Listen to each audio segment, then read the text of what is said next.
Josh, would you accept me as your father? A lonely, dying billionaire asked a hungry little girl, and with tears in her eyes, she said something unexpected. The ticking of the wall clock echoed through the empty corridors of the mansion, a sound Owen Faulkner rarely noticed. But that morning it seemed louder, as if counting down every second of his life. Owen adjusted his navy blue tie in front of the mirror. His reflection showed a 45-year-old man with graying hair at his temples and grey eyes that rarely smiled. There was nothing extraordinary about his appearance to betray his billions in fortune. He preferred it that way, discreet, almost invisible, despite the empire he had built. "Sir, the driver is waiting," said Martha, his housekeeper, the only voice besides his own that echoed in that enormous house.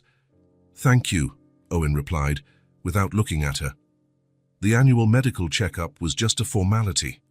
Owen couldn't remember the last time he'd been sick. His body, like his businesses, operated with Swiss precision. As the car glided through the city streets, he answered emails, made calls, and moved millions, with a few taps on his phone screen. The world outside was merely a moving backdrop through the tinted window. Dr. Harris's office had the soft scent of wood and old books. Owen sat in the leather chair, as he had for the past 15 years. The doctor, now with white strands in his beard, reviewed the tests with an expression Owen had never seen before. "Owen, how have you been feeling lately?" "Normal. Busy as always." "Any shortness of breath? Unusual fatigue?" Owen hesitated for a moment, perhaps after climbing stairs. "But nothing a man my age wouldn't expect." The doctor nodded, placing the papers on the desk.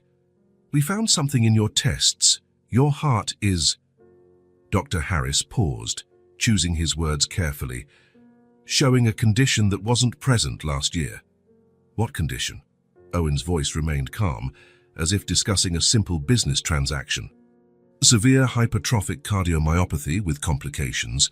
It's rare for it to develop so rapidly, but—" The doctor adjusted his glasses, uncomfortable with what he had to say. "The prognosis isn't favorable, Owen." Owen blinked once, then again. The words floated before him, not quite sinking in. How long?" The question came out automatically, as if from someone else. "Without a transplant, perhaps 6 months, a year, being optimistic." The doctor continued speaking. Treatments, medications, remote possibilities. But Owen no longer listened.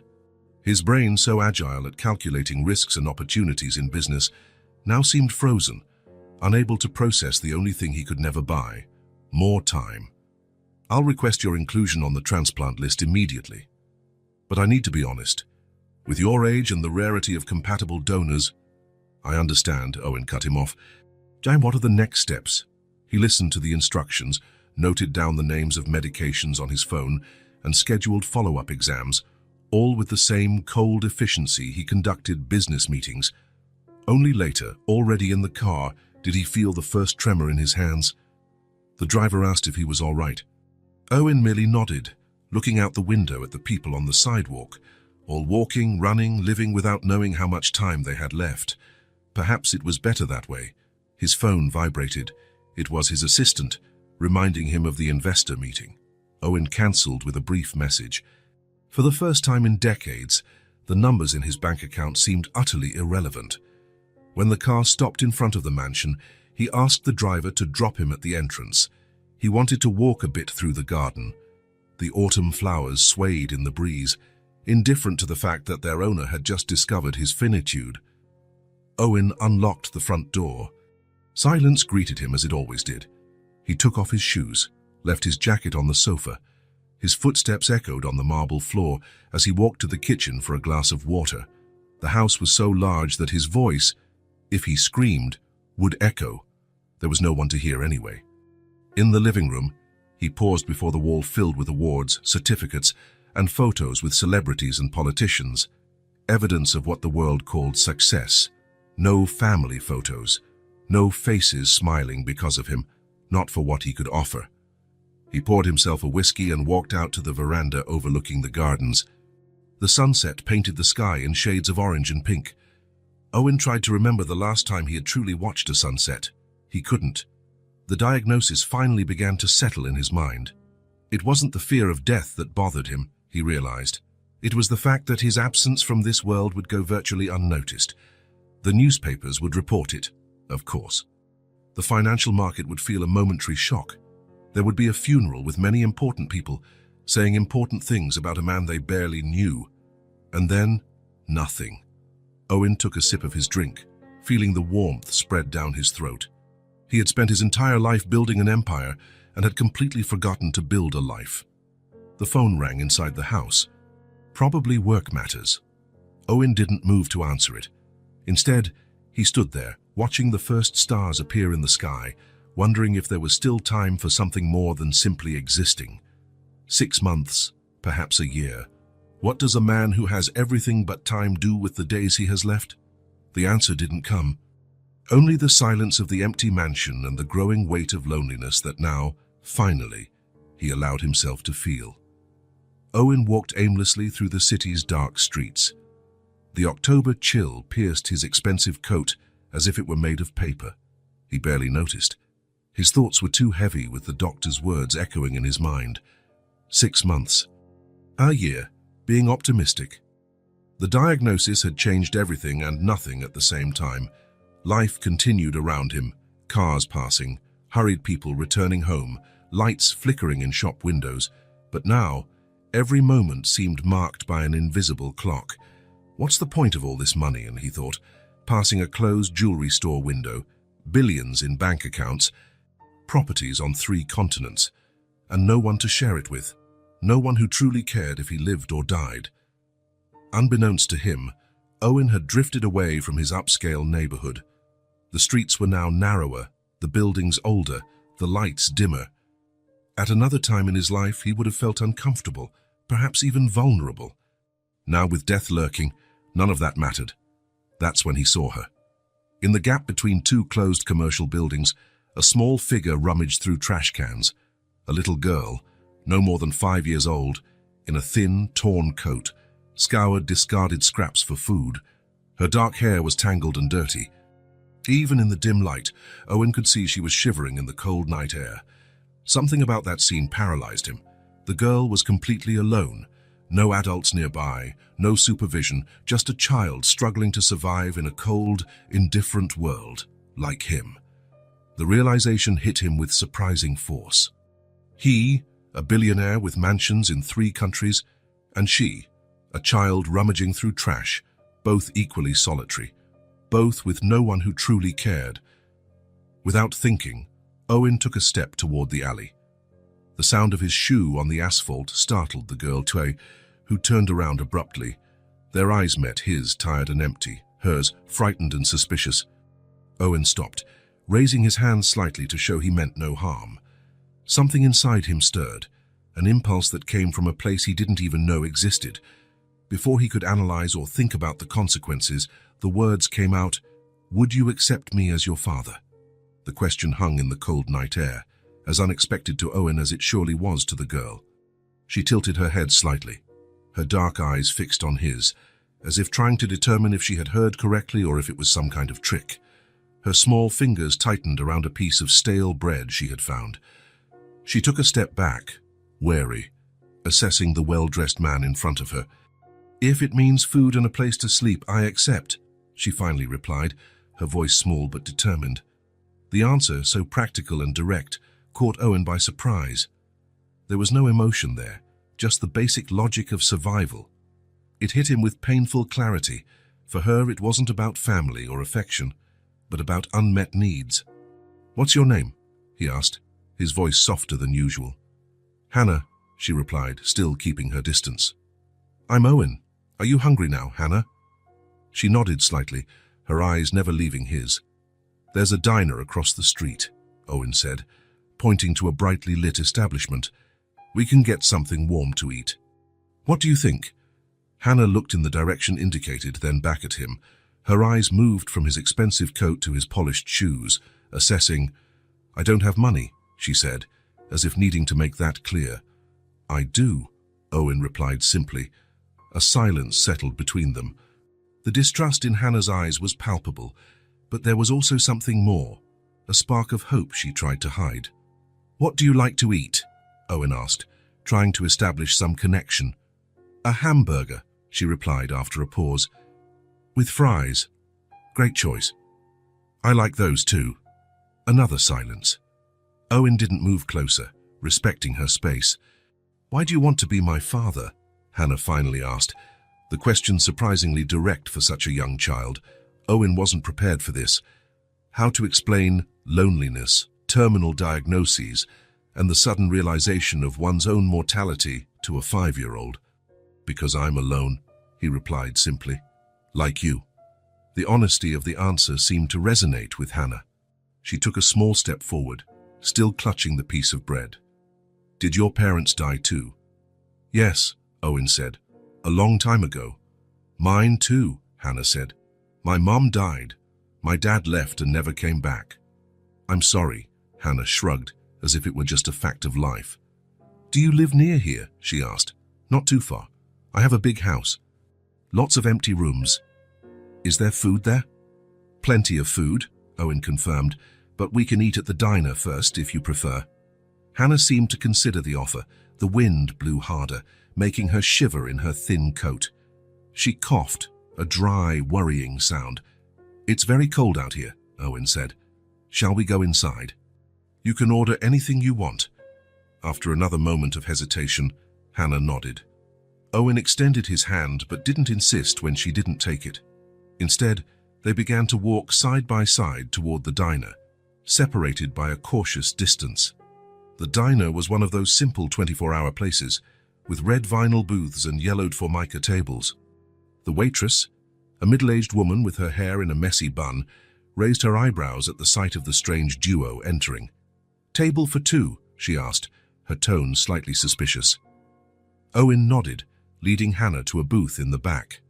The girl sat shyly, her feet swinging without touching the floor. Her eyes scanned the place, absorbing every detail. "So what will you have?" Owen asked when they received the menus. Hannah looked at the menu with pictures, her small fingers lightly touching the images. "Can I really order anything?" "Of course, whatever you want." "A big hamburger," she said, pointing to the picture. Then, testing the limits, she added, "and French fries. And a chocolate milkshake." "Sounds perfect," Owen replied with a slight smile. When the waitress returned, he placed Hannah's order and only asked for a coffee for himself. The woman still seemed suspicious, but her expression softened a little when she saw the child's hungry gaze. "Where have you been sleeping, Hannah?" Owen asked when they were alone. "Different places," she replied vaguely. "There's a bench in the park that's good when it doesn't rain." The simplicity with which she described her struggle for survival made something tighten in Owen's chest. "How long have you been alone?" Hannah shrugged slightly. "I don't really know. Many days. I used to count, but then I forgot." The food arrived, interrupting the conversation. Hannah's eyes lit up at the sight of the steaming hamburger and golden fries. She looked at Owen as if asking for permission. "Go ahead," he said. "It's all yours." Hannah picked up the hamburger with both hands and took a large bite. For a moment, her face transformed with pure delight. She ate quickly, almost without chewing. "Slow down," Owen advised gently. "It's not going anywhere." The girl slowed down, but only slightly. Between bites, she occasionally glanced at the door, as if fearing someone might come in and take her meal. "Do you really have a big house?" she asked, her mouth full of fries. "Yes," Owen replied. "Too big for just one person. There's a room I think you'll like. It's light blue, with a view of the garden." Hannah took a sip of her milkshake, leaving a chocolate mustache on her upper lip. "Why do you live alone?" "I never married, never had children," Owen replied. I was always busy with work." "What kind of work do you do?" "I run companies, I do business." Hannah nodded as if she understood, though she clearly didn't. "Are you rich then?" The direct question made Owen smile slightly. "Yes, I am. Rich like having lots of toys." "We can buy any toys you want." Hannah's eyes widened, but she tried to disguise her reaction as if she feared showing too much interest. "If I go with you," she began, hesitantly, "can I leave if I want to?" The question took Owen by surprise.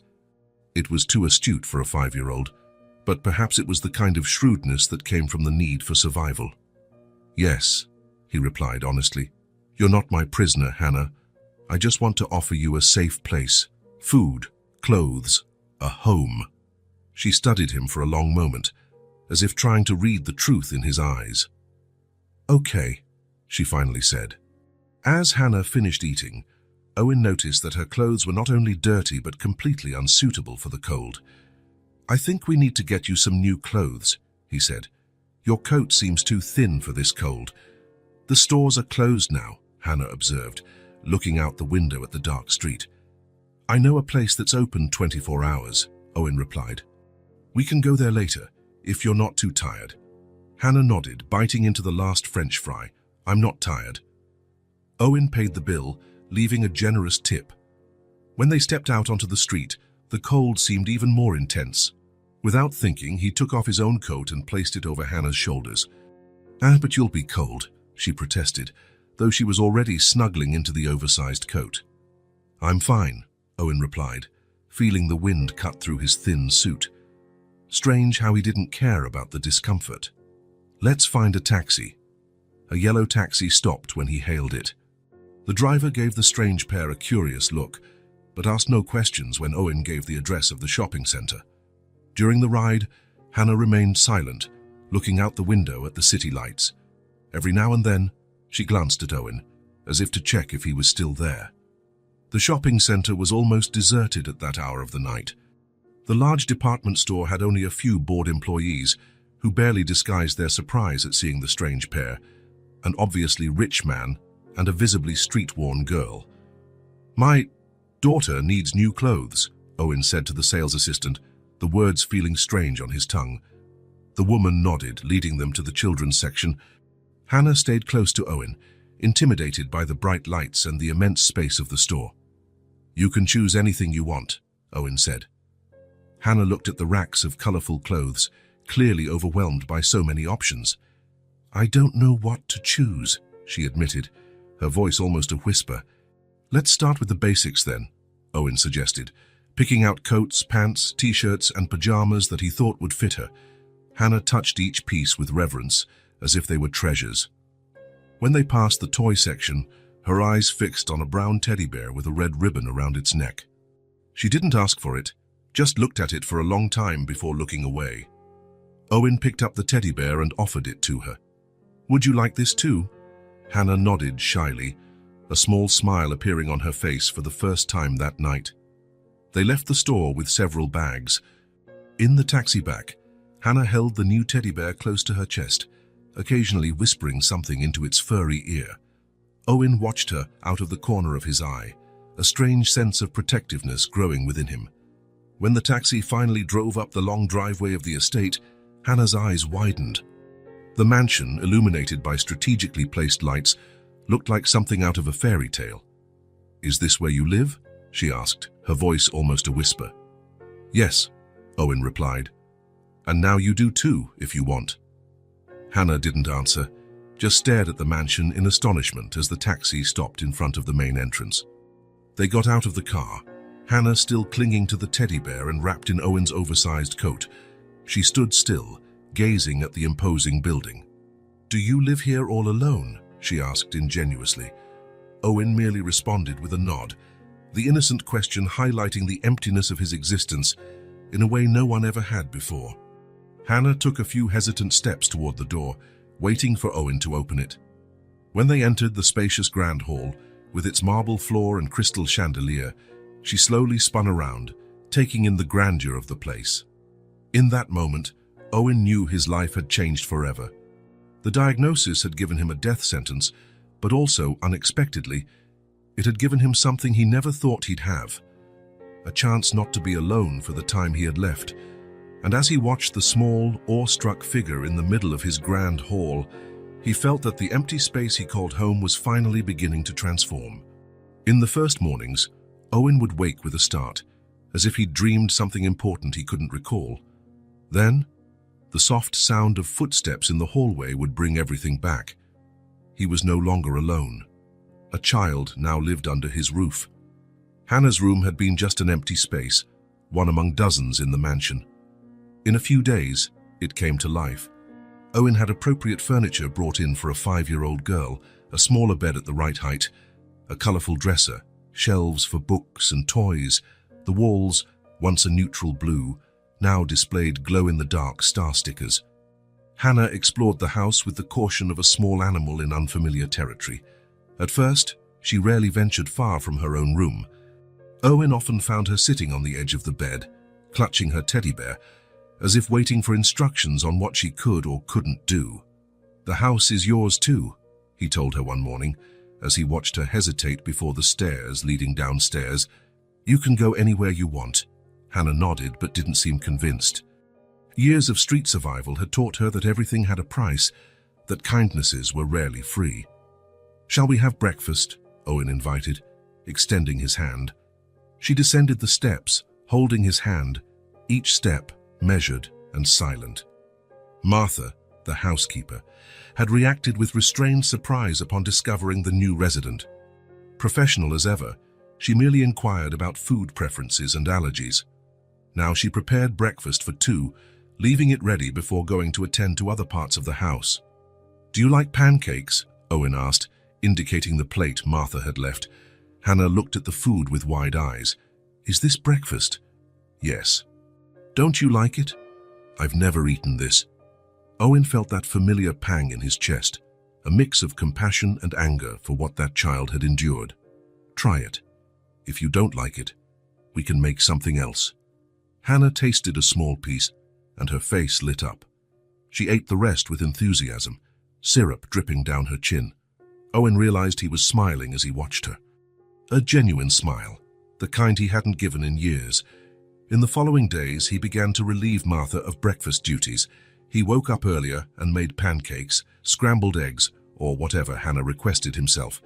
He wasn't a great cook, but he discovered he enjoyed trying. The girls' approving smiles were reward enough for the crooked pancakes and occasionally overcooked eggs. The kitchen, previously a functional space rarely used by him, transformed into the heart of the home. Hannah sat on the counter, swinging her legs, watching him cook. At first, she barely spoke. Then she began to ask simple questions. Why does the egg get hard when you cook it? How does bread grow in the oven? Why is the sky blue? Owen, accustomed to dealing with complex business matters, found himself challenged to explain basic things about the world in a way a child could understand. It was refreshing. One morning, about 2 weeks after Hannah's arrival, he was in the kitchen preparing breakfast when he heard hurried footsteps on the stairs. She appeared at the doorway, still in her pajamas, her dark hair disheveled. "Good morning," she said, her voice cheerful. "Good morning," Owen replied, surprised by her sudden enthusiasm. "I dreamed I had a dog," she informed him, climbing onto the high stool with newfound agility. "It was big and brown and licked my face."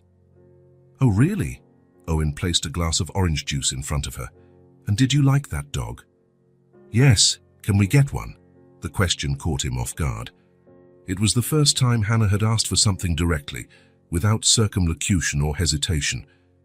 "Perhaps," he replied, thoughtfully. "I've never had pets." "Me neither," she said, drinking her juice. "But I saw kids with dogs at the park." It was true. The day before, Owen had taken Hannah to the park near the house. She had watched other children playing, especially those with pets, but had not approached anyone. "I'll think about it," he promised. From that day on, Hannah's good morning became an essential part of the routine. Owen found himself waiting for it, planning breakfast based on what she had liked the day before, eager to see her sleepy face appear at the kitchen door. The house, so long silent, now filled with small sounds, footsteps running down the hall, muffled laughter as Hannah discovered something new, the muffled sound of the TV tuned to cartoon channels. Owen adjusted his work meetings to the periods when Hannah watched her favorite shows or took an afternoon nap. He avoided business trips, delegating tasks he would have previously handled personally. His assistant noticed the change, but didn't comment, merely reorganizing his schedule to accommodate the new timings. In the evening, a new routine was established. After dinner, Hannah would take a bath, no longer needing help as she made sure to emphasize, and put on one of her new pajamas. Owen would find her in bed, surrounded by the children's books they had bought. "Which one today?" he would ask, sitting on the edge of the bed. Hannah would choose carefully, as if it were a decision of utmost importance. At first, she preferred stories with many illustrations and few words. Over time, she came to appreciate longer tales, occasionally interrupting to ask about words she didn't know. Owen discovered he loved these moments.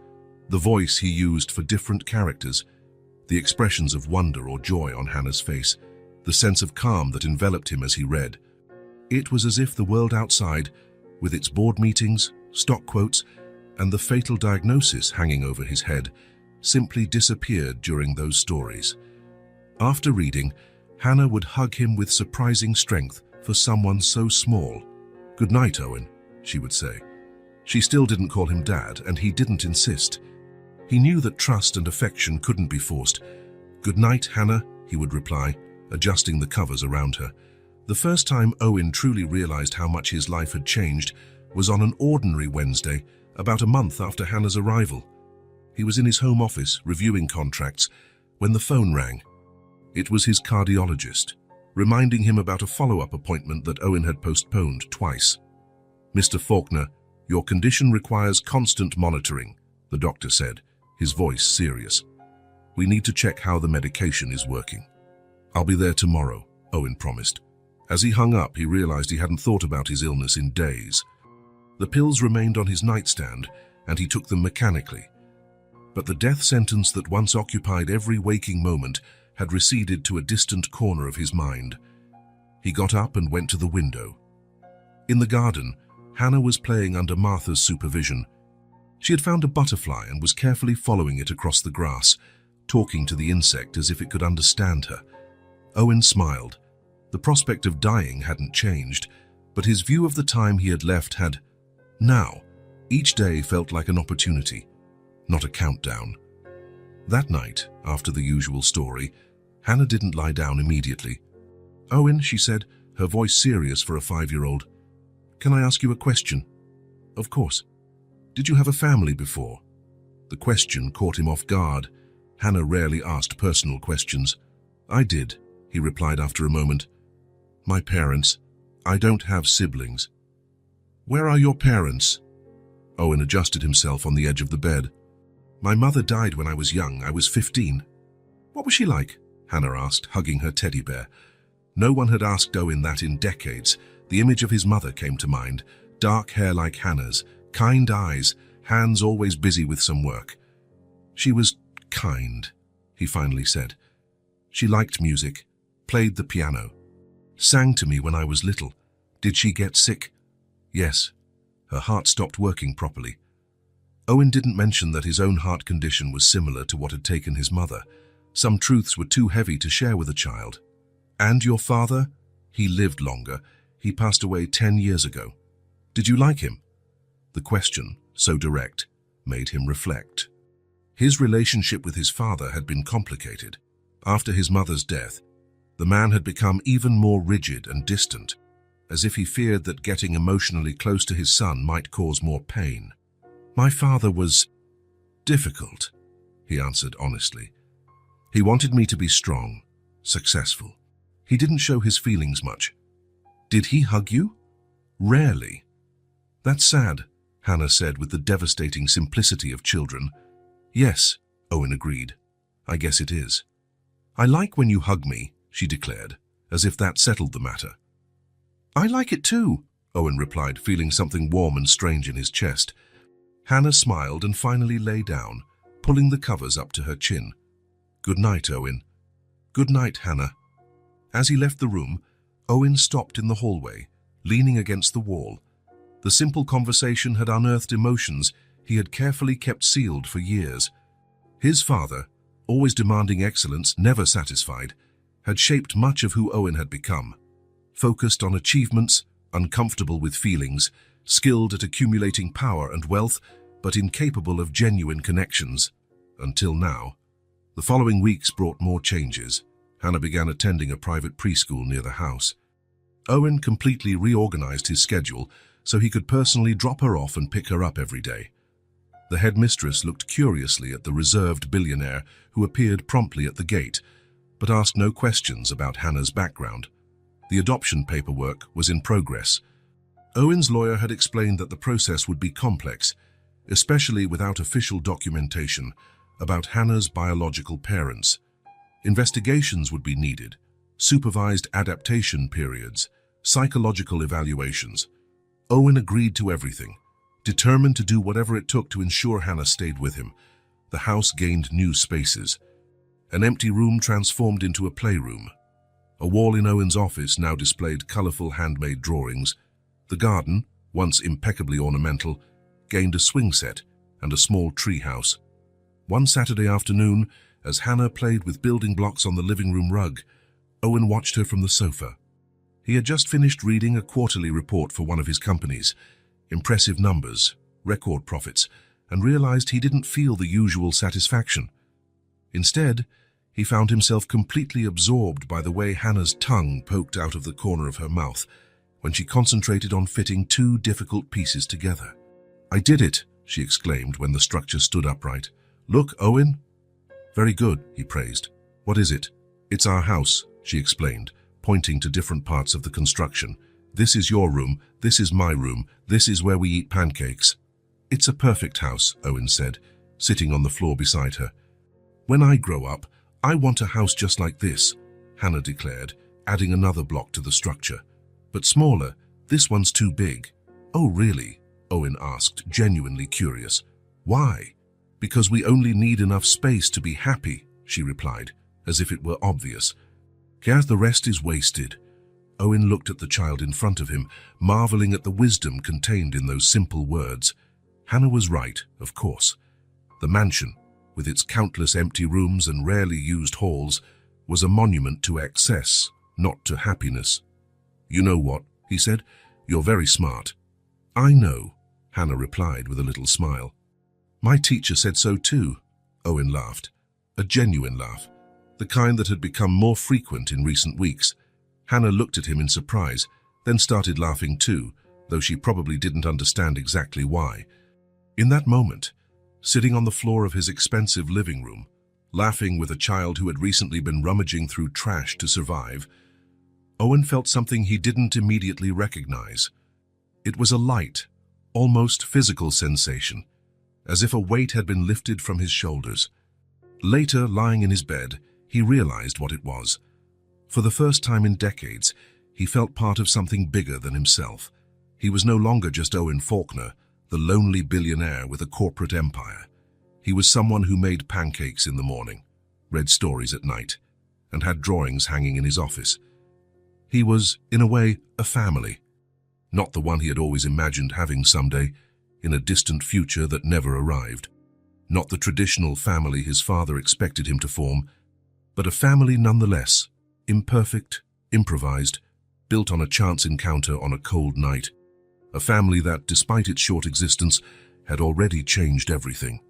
The rain poured heavily outside, turning the garden into glistening puddles. The dark sky made it seem like night, though the clock showed only 3 in the afternoon. Owen had cancelled his meetings, something that had become increasingly common lately.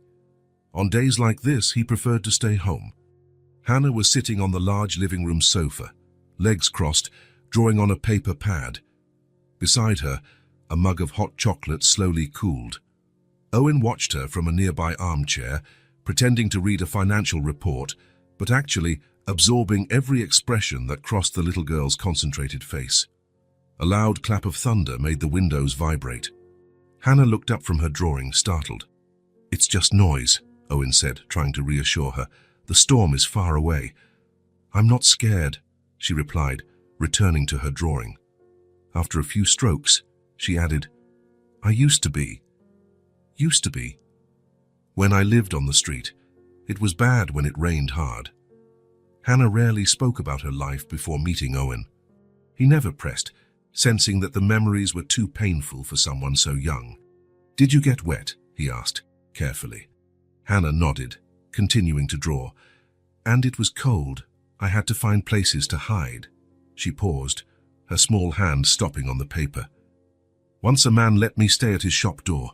He gave me a blanket. It was nice." Owen felt a tightening in his chest, imagining Hannah huddled in a doorway, shivering under a thin blanket. Did many people help you? Some, she replied, shrugging. Others would yell at me to leave.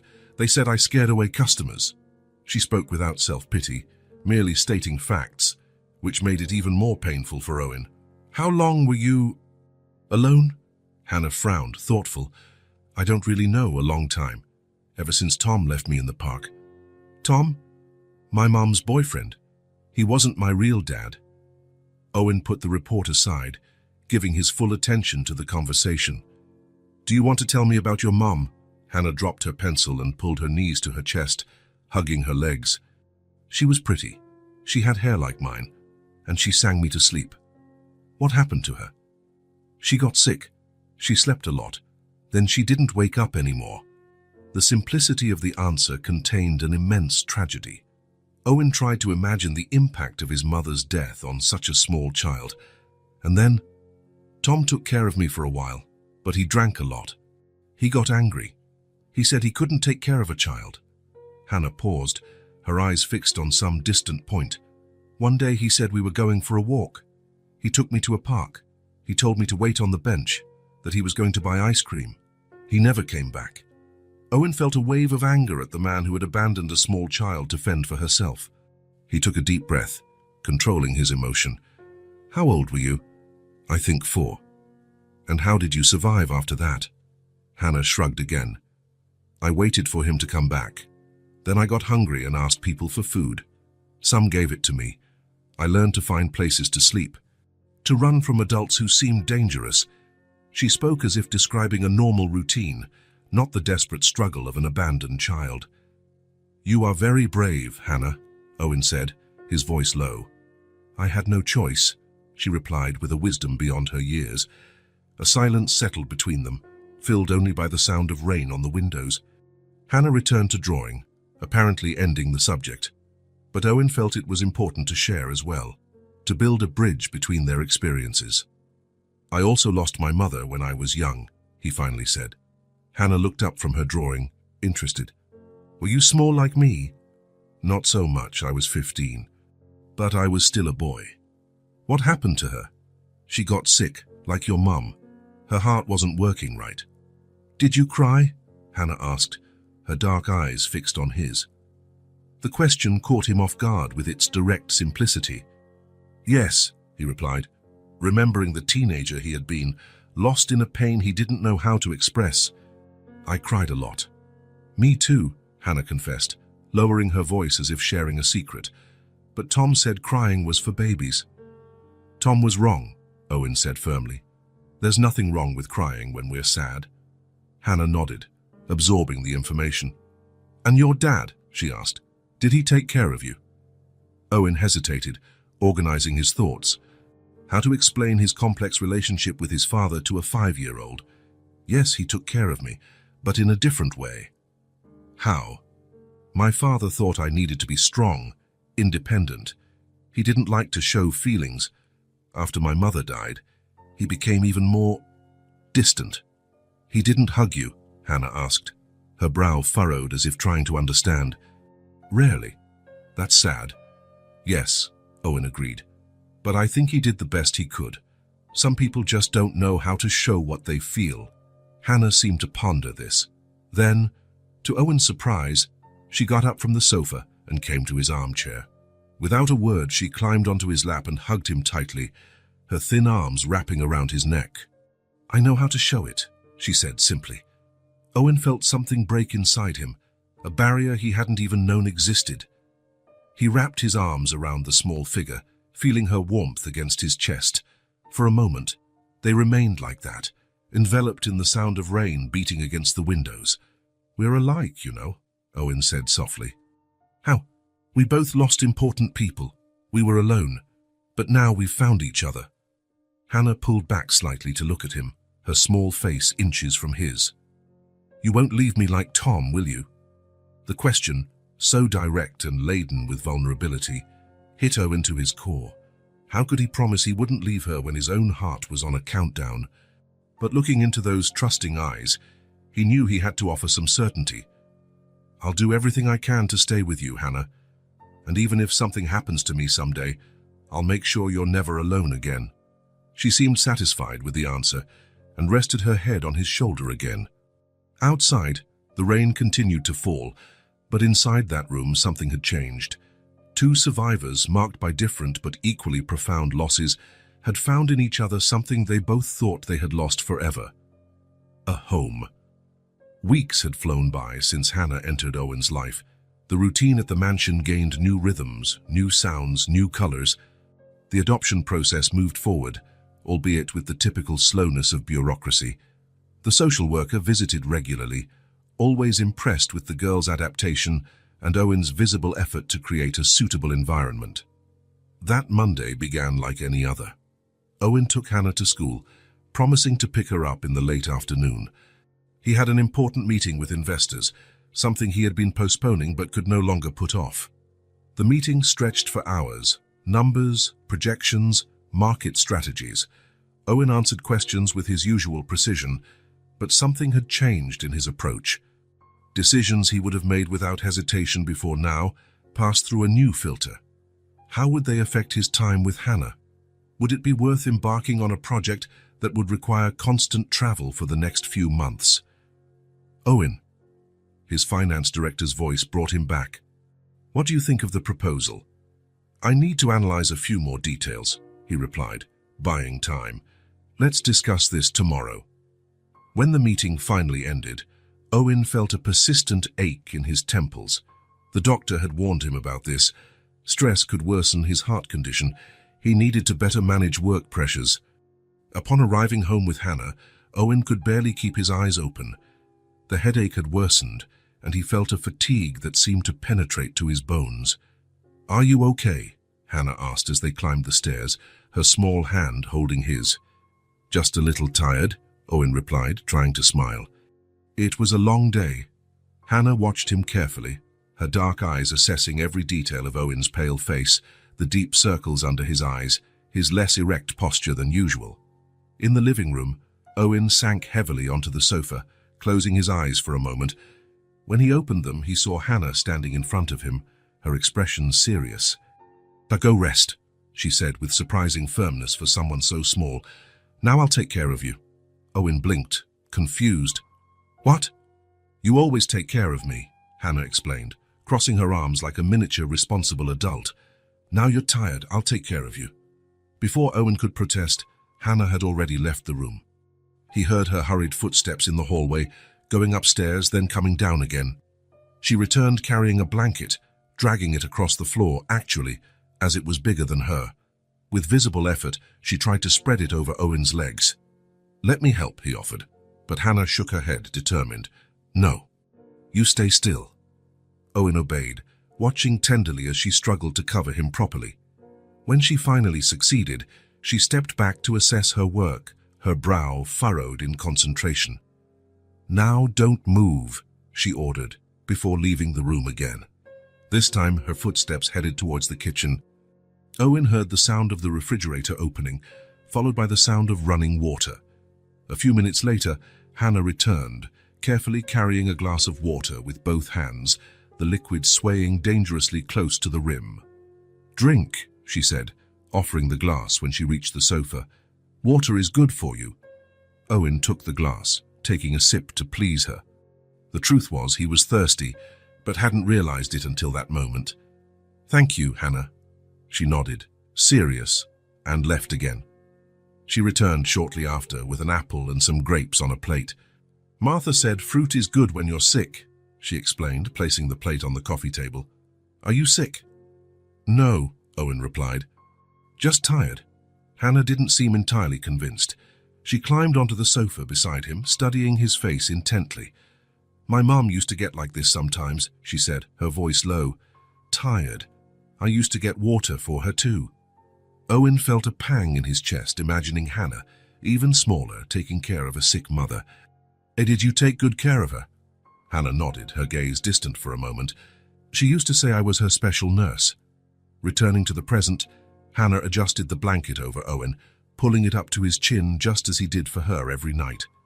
Now you need to rest, she instructed him. Close your eyes. Owen smiled, but obeyed, closing his eyes. He felt Hannah's small hand on his forehead, as if checking his temperature. a gesture she had probably learned from him or Martha. "You're not hot," she announced, seeming relieved, "but you still need to rest." Owen opened his eyes and found Hannah's face inches from his, her expression serious and concerned. "You know what would help a lot?" he suggested. "Say if you stayed here with me." She considered for a moment, then nodded. "Can I tell you a story to help you sleep?" "I'd love that."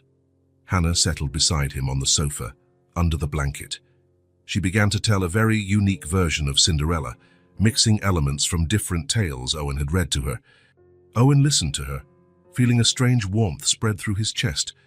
It wasn't the pain he was getting used to, but something different, almost forgotten. He realized, with surprise, that his eyes were moist. In all his adult life, he couldn't remember being cared for like this. Of course, he had employees who met his needs, doctors who treated his illnesses, assistants who organized his life, but they were all paid for it. No one, since his mother, had simply cared for him, without expectations, without obligations, just out of affection. Hannah continued her elaborate story, gesticulating animatedly with her small hands. She didn't notice the solitary tear that ran down Owen's face, and then the prince found the shoe, but it didn't fit anyone because it was too small. Only Cinderella had a child's foot. Owen smiled through his suppressed tears, charmed by the child's logic. "That's a great story," he said when she finally reached the happily ever after. "Did you really like it?" Hannah asked, her eyes shining. "It was the best story I've ever heard." She smiled, proud, and snuggled closer to him. "Are you feeling better?" "Much better," Owen replied honestly. "You're a great nurse." "I know," she said with the simple confidence of children. Then more softly, "Now I take care of you and you take care of me, okay?" "Okay," Owen agreed, his voice thick with emotion. They stayed like that, side by side on the sofa, the blanket covering both views as the afternoon slowly faded. At some point, Hannah fell asleep, her head resting on Owen's arm. He watched her sleeping, her small face relaxed, her long eyelashes against her cheeks. How was it possible that this child, who had been through so much, still had such a capacity for love, to care? Owen realized he had spent his entire life seeking something, success, recognition, power, when what truly mattered was here, in this simple moment of human connection. The headache had vanished, the fatigue remained, but now it seemed less important. What mattered was a sleep beside him, small and vulnerable, but with an inner strength that amazed him. "Now I'll take care of you."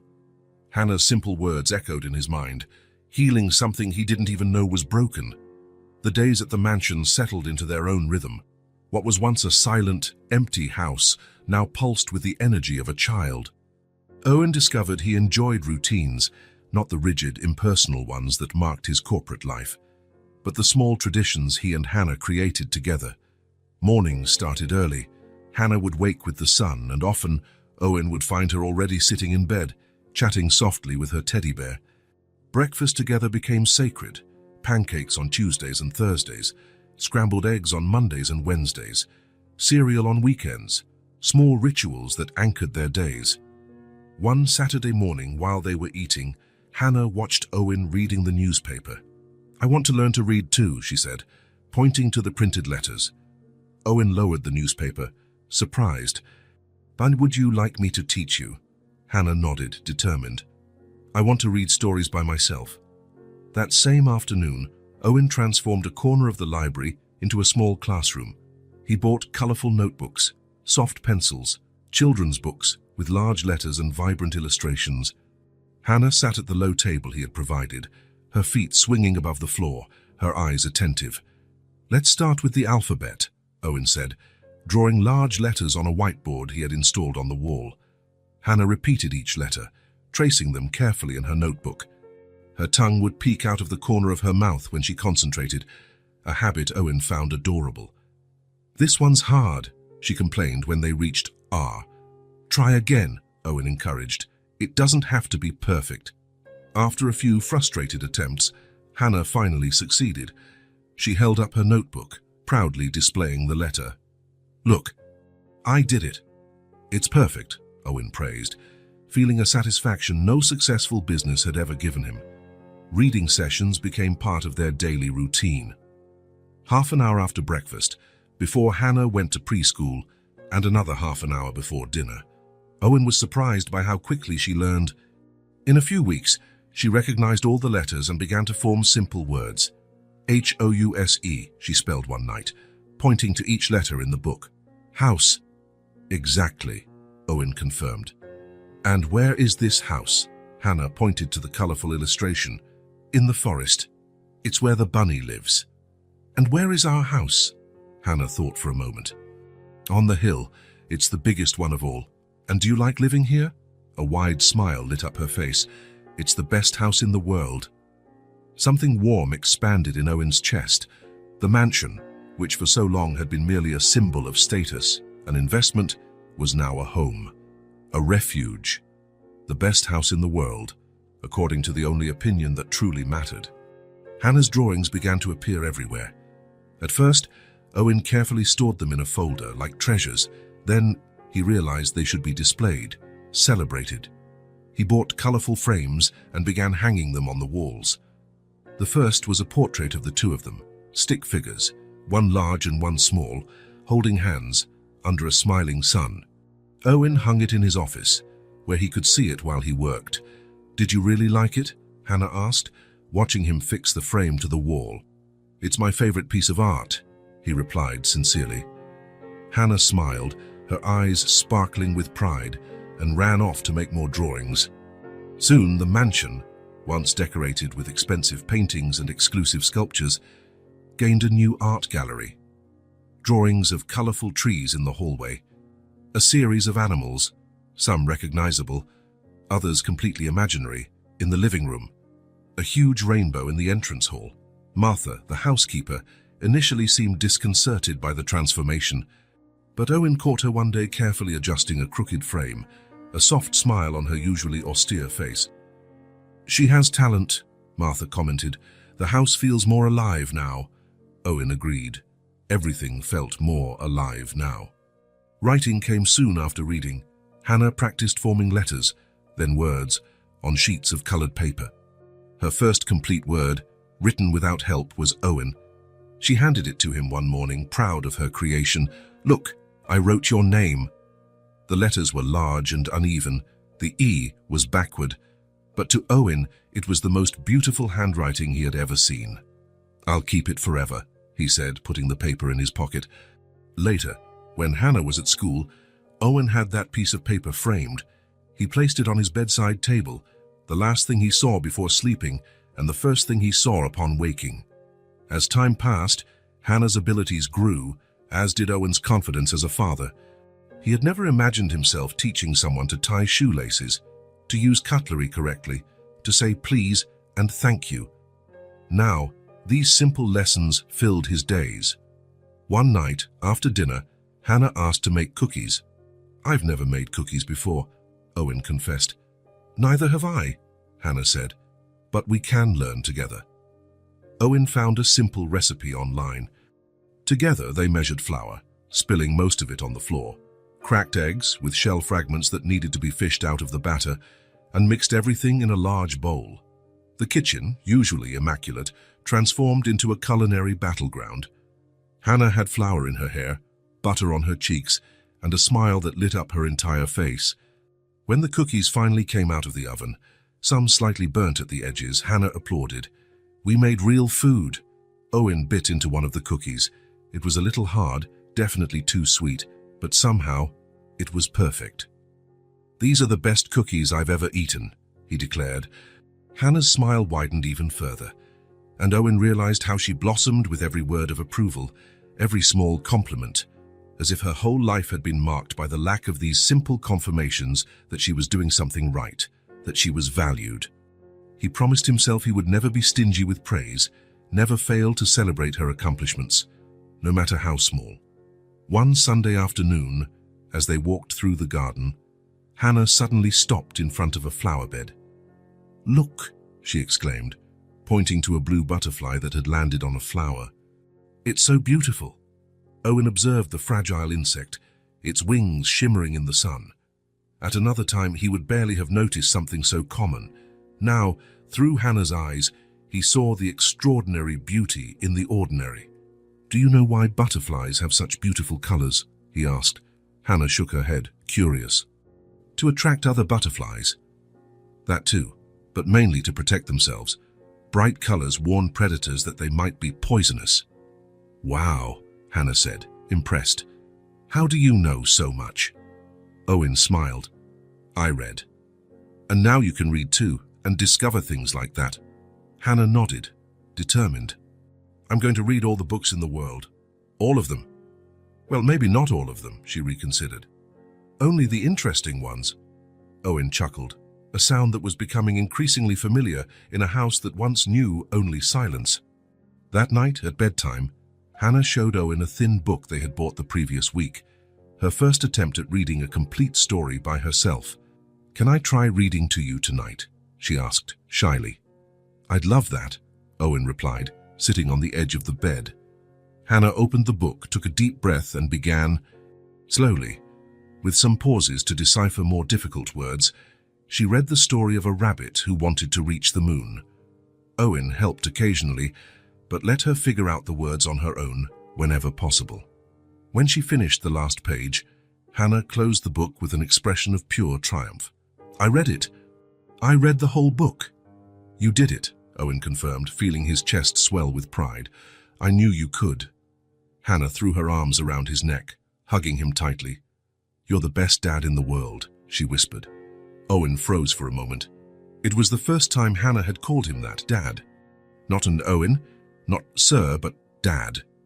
He felt something warm and wet in his eyes, an emotion so intense he couldn't name it. "And you're the best daughter," he replied, his voice choked with emotion. When he finally put her to sleep, he turned on the hallway light as he always did and left the door ajar. "Good night, Daddy," Hannah said sleepily, her eyes already closing. "Good night, my little one," Owen replied. Back in his room, he sat on the edge of the bed looking at the framed paper with his name written in Hannah's imperfect handwriting.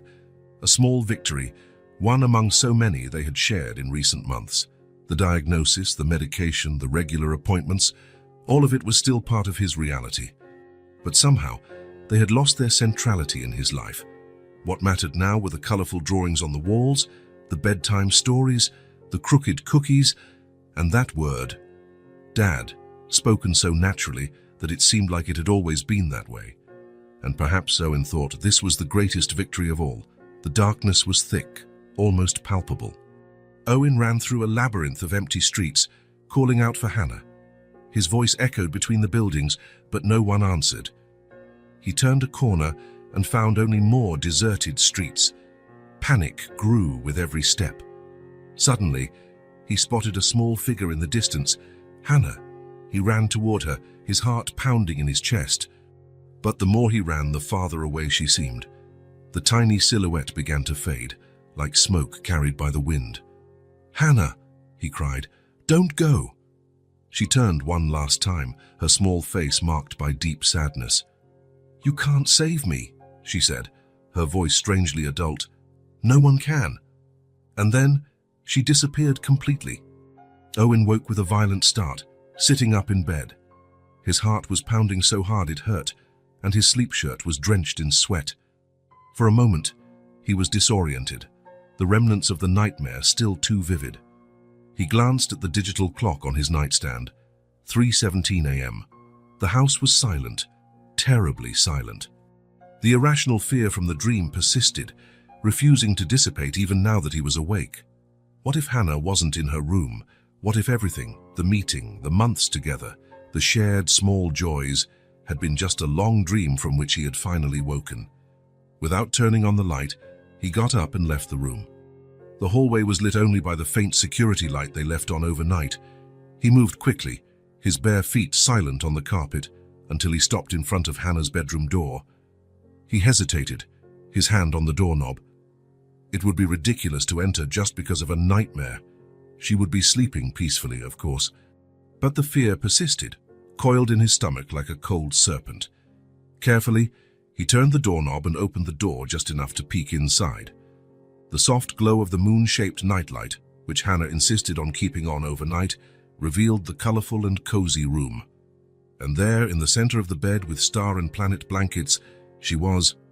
Hannah slept deeply, her dark hair spread across the pillow, one arm flung to the side and the other tightly around Ted, her inseparable teddy bear. Her chest rose and fell in a tranquil rhythm.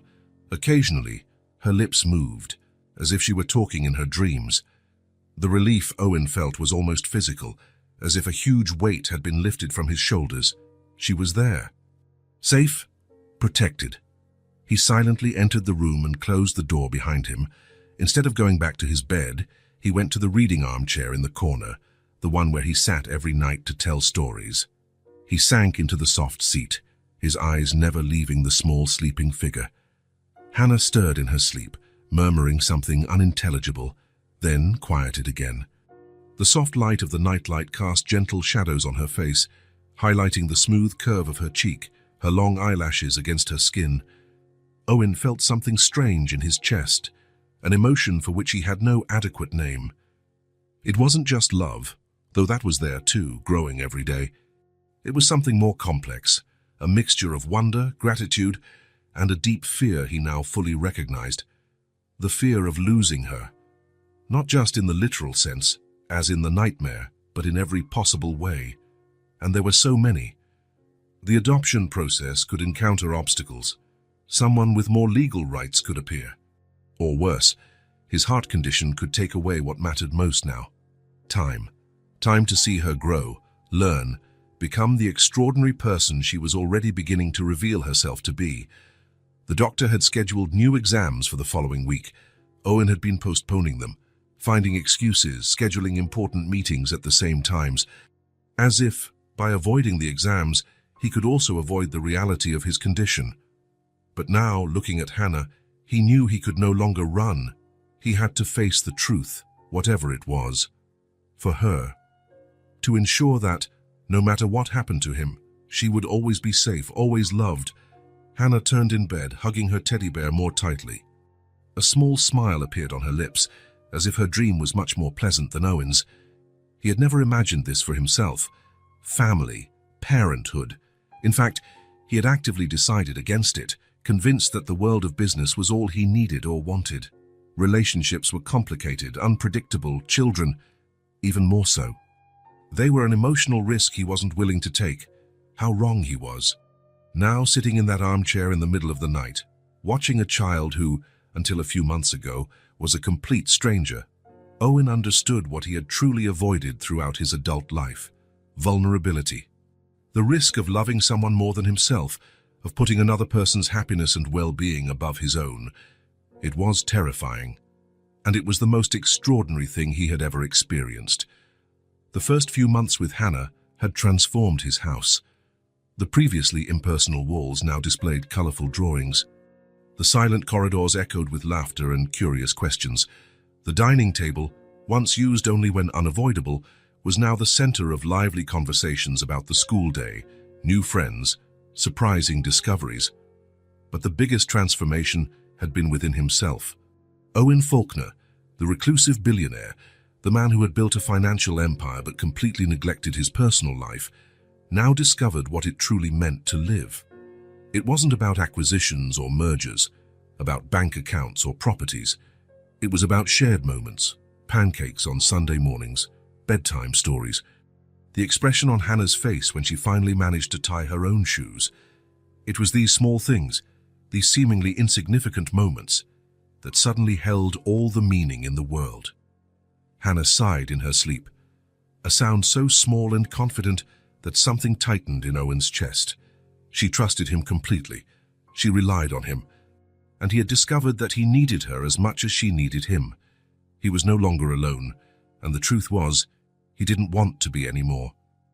The idea of returning to that solitary existence, to the silent, empty mansion, was unbearable now.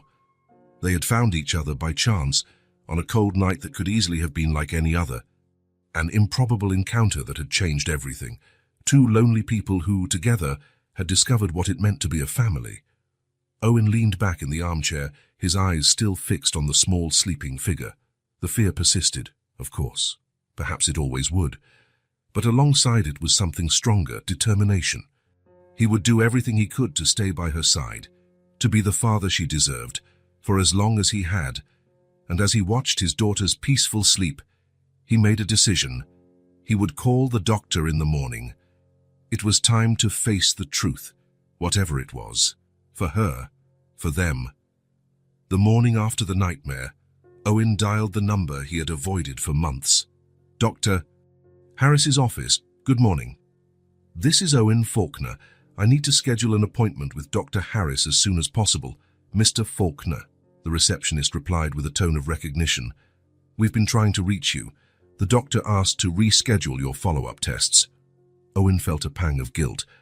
He had purposely ignored the office calls, as if avoiding the tests could somehow halt the progression of his illness. We have an opening tomorrow at 10 a.m. Would that be possible? Yes, I'll be there. When he hung up, he remained seated for a few minutes, staring at Hannah's photo on his desk. He had to know how much time he had left. He needed to prepare everything to ensure she would be safe, even when he was no longer there. The office door slowly opened, and Hannah peeked inside, already dressed for school, her colorful backpack on her back. It's time, she announced, stepping into the room. Then she paused, observing him closely. You look sad. Owen was constantly surprised by the intuition of that 5-year-old child. I have a doctor's appointment tomorrow, he finally admitted, crouching down to her height. Nothing to worry about, just a checkup. Is it the heart doctor? She asked, surprising him. How do you know about that? I heard you talking to Martha. And you take medicine every morning, looking at it like it's bad. Owen felt a lump in his throat. He hadn't been as discreet as he thought. Yes, it's the heart doctor, but don't worry. Can I come too? She asked, concern evident on her small face. Better not this time. Martha will stay with you. I promise we'll do something fun afterward. Hannah studied his face, as if searching for signs that he was hiding something. Okay. But you have to promise you'll be okay. Owen felt a tightness in his chest. How could he promise something he had no control over? I'll do my best, he replied, extending his pinky finger. Hannah intertwined her tiny finger with his, sealing the promise.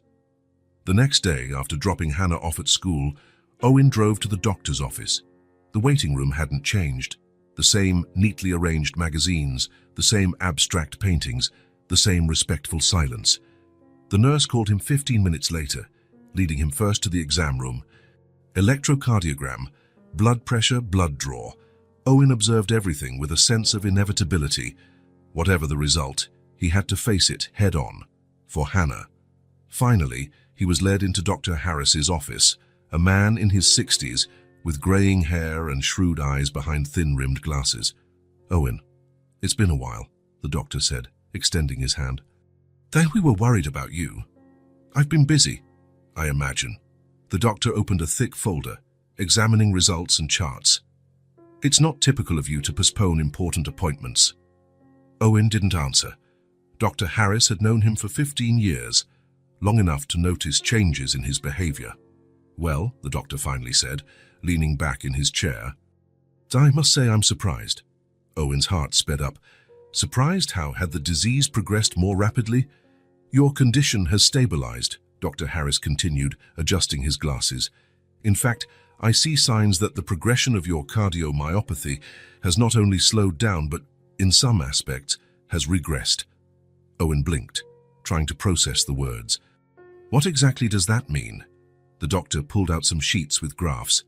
Look at these cardiac markers. Last time, the trend was constant worsening. That's why your prognosis was so limited. He pointed to a downward line. Now, observe the evolution in recent months. The line had stabilized and then started to rise slightly. Your response to the medication is exceptionally good. Your blood pressure has normalized. The stress tests show better than expected cardiac capacity. Even your cortisol levels are significantly reduced.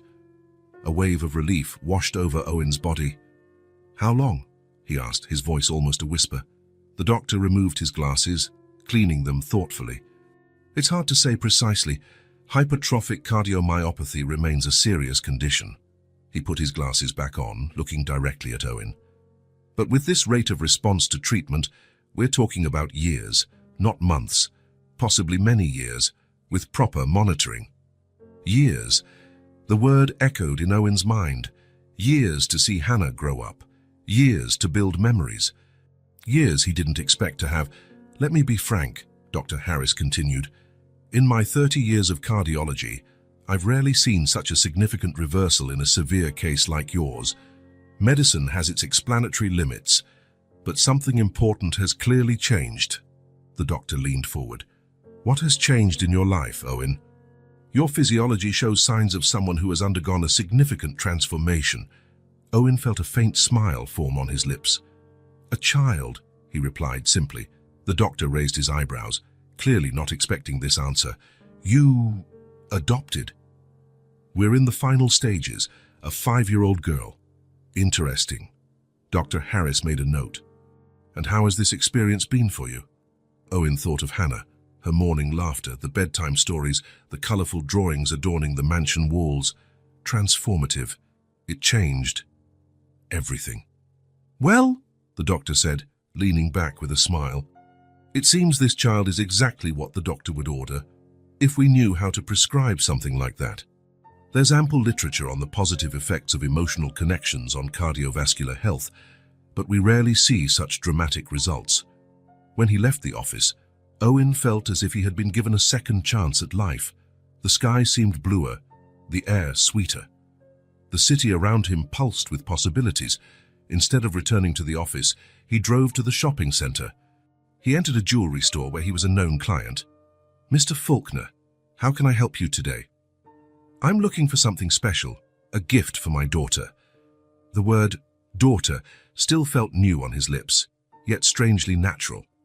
After examining several pieces, he chose a delicate silver necklace with a star-shaped pendant.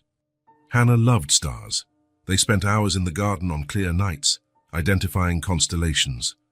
At the school exit, Hannah ran to him, hugging his legs tightly. How was the doctor's? She asked immediately, holding his face between her small hands. It was very good. In fact, it was better than I expected. You're not going to be sick. Not for a long time, he replied, helping her into the car. Hannah smiled, satisfied. I have a surprise, Owen said. Today we're going out to dinner to celebrate. Celebrate what? Life. Time. Us? Owen chose a restaurant in the city's Central Park, not one of the luxurious establishments he frequented for business, but a simple, welcoming place with outdoor tables under old trees and a visible small playground. They sat at a table near a fountain. Hannah swung her legs, unable to reach the ground as she examined the colorful children's menu. I want spaghetti and meatballs, she declared. Excellent choice. After the waiter took their orders, Owen took a small package wrapped in silver paper with blue stars from his pocket. I have a gift for you. Hannah's eyes widened. Even after months, she was still surprised by gifts, as if each one was an unexpected wonder. Why? It's not my birthday. Sometimes we give gifts just because we want to make someone happy, because we love that person. Hannah slowly untied the ribbon, preserving the decorated paper. When she opened the small box and saw the star necklace, her mouth formed a perfect O of surprise. It's beautiful, she whispered, touching the pendant with her fingertips. Is it really for me? Really? Do you want me to put it on you? Owen fastened the delicate clasp behind her neck. Hannah touched the silver star that now rested against her shirt. I'll wear it forever, she promised, with the seriousness only a child can imbue such a statement. When the food arrived, they ate in comfortable silence. Owen watched Hannah twirl the spaghetti on her fork, as he had taught her, her tongue peeking out of the corner of her mouth in concentration. Hannah, he said finally, do you remember when we first met? That cold night? She nodded, taking a forkful of pasta to her mouth. Before you came along, I had received the worst news of my life, Owen continued, choosing his words carefully. Doctors told me I was sick, very sick, that my heart wasn't working properly. Hannah stopped eating, her eyes fixed on his. I thought I didn't have much time, he went on. I was alone, wandering aimlessly when I found you, and something... Something changed at that moment. You asked me to be your daughter, Hannah recalled. Yes, it was the best question I've ever asked in my life. Owen smiled, feeling a growing emotion in his throat. But you came into my life and changed everything. I'm a much better person for having you with me. And you know what? My heart is better too. Hannah frowned, trying to understand. The doctor today said I'm getting better, that I can live much longer than we thought, and I think you have something to do with it. I healed you, Hannah asked, her eyes wide. Owen smiled, brushing a strand of hair from her face. In a way, yes, you gave me something to live for. A reason to take care of myself, to strive. You taught me to see beauty in things I had never noticed before. Hannah considered him for a long moment, her small face serious and thoughtful. Then, with the direct simplicity only a child could possess, she said, I love you. The words hit Owen like a physical wave. In all his adult life, he couldn't remember hearing or saying those words. Not even in previous relationships, always kept at a safe distance. He felt his eyes well up with tears that he didn't try to hold back. I love you too very much, my little one, he replied, his voice choked with emotion. Hannah smiled, satisfied, and returned to eating her spaghetti, seemingly oblivious to the monumental impact her 3 simple words had caused. After dinner, as they walked hand in hand back to the car, Hannah talked about the stars beginning to appear in the sky. Now I have a star here, she said, touching the pendant. Shy and many up there. The North Star always shows the way home, Owen commented. Sailors used it so they wouldn't get lost at sea. How did you find me? Hannah asked, the transition of thought making sense only in childlike logic. I think it was the other way around, Owen replied. You found me. I was lost until that night. When they arrived home, Owen asked Hannah to join him in the study. In the study, he pulled an elegant folder from his desk and sat on the sofa with her. Today I received something very important, he said, opening the folder. Hannah looked at the documents with interest, though she still couldn't read most of the words. What is it? These are the final papers for your adoption, Owen explained, showing her a page with official seals. They've been approved. They mean that, legally, I am your father, and you are my daughter, forever. Hannah's eyes widened. Forever, really? Really? No one can separate us. It's official now. Hannah studied the papers, running her fingers over the golden seal and the signatures. And we're going to live together forever, she asked, her small voice suddenly serious. Yes, Owen confirmed, feeling the weight and joy of the promise. If you want, this can be your home forever. Hannah pondered for a moment, her brow furrowed in concentration. Then she nodded firmly. I want to. Owen hugged her, feeling her small arms wrap around his neck with surprising strength. He thought about how his life had changed in just a few months. From a lonely man with a death sentence hanging over his head, he had transformed into a father, with years ahead, years to build memories, to watch this extraordinary child grow, and all because of a chance encounter on a cold night. A moment that could easily not have happened, a detour on the path that had changed absolutely everything. Daddy, Hannah said, testing the word as if trying it out officially for the first time. Yes, Owen replied, savoring the title that was now legally his. I'm glad you found me that night. Me too, my little star, he whispered, kissing the top of her head. It was the night that changed everything. As Hannah snuggled into his arms, Owen thought that perhaps true miracles were silent, disguised as coincidences. A lonely child and a lonely man, finding each other at the exact moment they needed each other most. Autumn had arrived, painting the garden trees in shades of red and in gold. 6 months had passed since Owen and Hannah met that cold night, 6 months that transformed both their lives in ways neither could have imagined. The house, once silent and empty, now overflowed with life. Colorful drawings adorned the walls. Children's books shared space with financial reports on the shelves. Toys appeared in the most unlikely places. A plush dinosaur on the formal living room sofa, a forgotten doll on the piano bench no one had touched in years. That Sunday afternoon, Owen had a surprise planned. After lunch, he called Hannah to the garden. "I have a present for you," he said as they walked along the stone path that snaked through the well-kept flower beds. "Another one?" Hannah asked, skipping beside him, the silver star dangling from her neck. She never took it off, not even to sleep. "This one is special, something we can share." They reached a more secluded part of the garden, near the stone wall that bordered the property. There, between two old trees, Owen had a swing set installed, not a common playground swing, but a solid wooden double swing with space for two. Hannah stopped, her eyes wide. "Is it for us?" she asked, approaching slowly, as if fearing the swing might disappear if she ran to it. "For us," Owen confirmed. "To talk, to watch the sunset, to tell stories." Hannah ran her hand over the polished wooden seat, testing it with reverence. "I've never had a swing before." "Me neither," Owen admitted, "not even when I was a child." They sat side by side. Owen gave a gentle push with his feet, initiating a smooth back-and-forth motion. Hannah laughed with each swing, holding onto the side chain with one hand and Owen with the other. "Higher!" she pleaded. Owen increased the momentum, and soon they were swinging in a wide, tranquil arc. The autumn wind ruffled Hannah's hair, which now reached her shoulders, shinier and healthier than when he had first met her. "It feels like we're flying," she said, looking up at the sky. "Or like the birds." Owen agreed. They swung in silence for a few minutes, enjoying the moment, the movement, each other's company. Owen was constantly surprised by Hannah's ability to live in the present.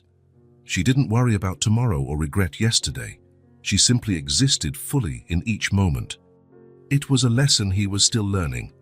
"Hannah," he said as the swing naturally slowed, "I've been thinking about something." "What?" she asked, looking at him curiously. "About our last name. Would you like to have the same last name as me?" Hannah considered the question, her brow furrowed in concentration.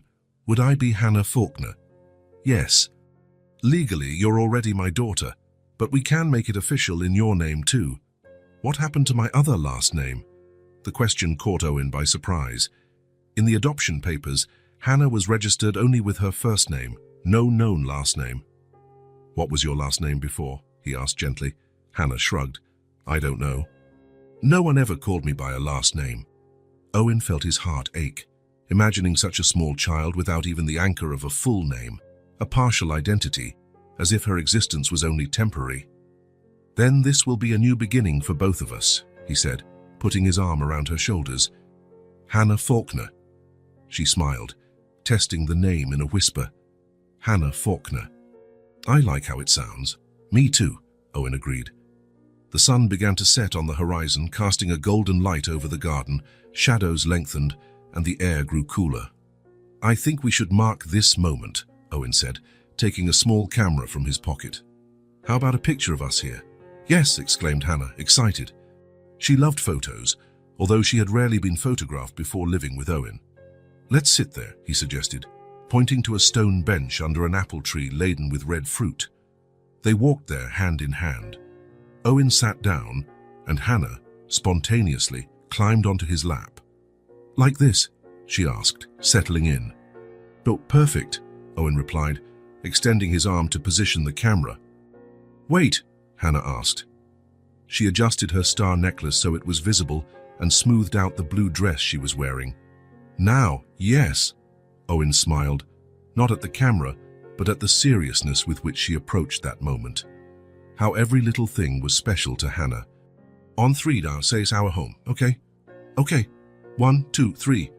Our home," they said together, smiling at the camera. The flash went off, capturing the moment. Owen with his arm around Hannah, she on his lap with her small hand resting on his shoulder, both smiling, not the formal smiles of studio photographs, but genuine smiles, the kind that come from within and reach the eyes. Later, while Hannah was bathing, Owen transferred the photo to his computer. He looked at the image for a long time, feeling an emotion that still surprised him with its intensity. There they were, a man who thought he had everything, until he discovered he had nothing that truly mattered, and a girl who had nothing, until she discovered she could have what mattered most, someone to love and be loved in return. He had the photograph printed in high quality. The next day, he brought home a simple yet elegant silver photo frame, He placed the photo inside and positioned it on the central table in the living room, the place of honor, where everyone who entered the house could see it. "Look, Hannah," he called as the girl came down for dinner. "What do you think?" Hannah approached the table, observing the framed photograph. Her eyes sparkled as she touched the glass surface with her fingertips. "It's us," she said, her voice full of admiration. "Our family." "Yes," Owen confirmed, crouching beside her. "Our family." Hannah continued looking at the photo, as if trying to memorize every detail. Then she turned to Owen with a serious expression. "When people come to visit, they'll see we're a real family." "They already know that," Owen said, touched by her concern. "But now there's proof," Hannah insisted, pointing to the photograph. "Like in the adoption papers, it's official." Owen smiled, understanding what she meant. For a child who had lost so much, who had been abandoned and forgotten, tangible proofs of belonging were essential. The photo was not just an image, it was a testament, a declaration that she had a permanent place in the world. "You're right," he agreed. "It's our official proof." That night, after putting Hannah to bed, Owen returned to the living room. He sat on the sofa, contemplating the photograph illuminated by the soft light of the lamps. It was strange how a simple piece of paper could hold so much meaning. There was the visual record of his transformation, from mansion to home, from wealth to abundance, from loneliness to family. In a few short months, a child found by chance had taught him what truly mattered. And he, without realizing it, had offered her what every human being desires most, a place to call her own, a place where she was unconditionally accepted, loved simply for existing. A home, not walls and a roof, not expensive furniture or valuable works of art. A home made of shared moments, laughter, small daily discoveries, tears sometimes, hugs, bedtime stories. A home built not with bricks, but with affection, overcoming adversity and true love. The photograph in the silver frame was just a visible symbol of something much greater, something Owen and Hannah had built together, day after day, since that cold night when their paths crossed. Something that, Owen now knew, would last far beyond his own existence. Because a true home transcends time. It lives in memories, in lessons learned, in transformed hearts. And that, he thought, looking at the smiling faces in the photograph, was the most precious legacy he could ever leave. If this story touched your heart, subscribe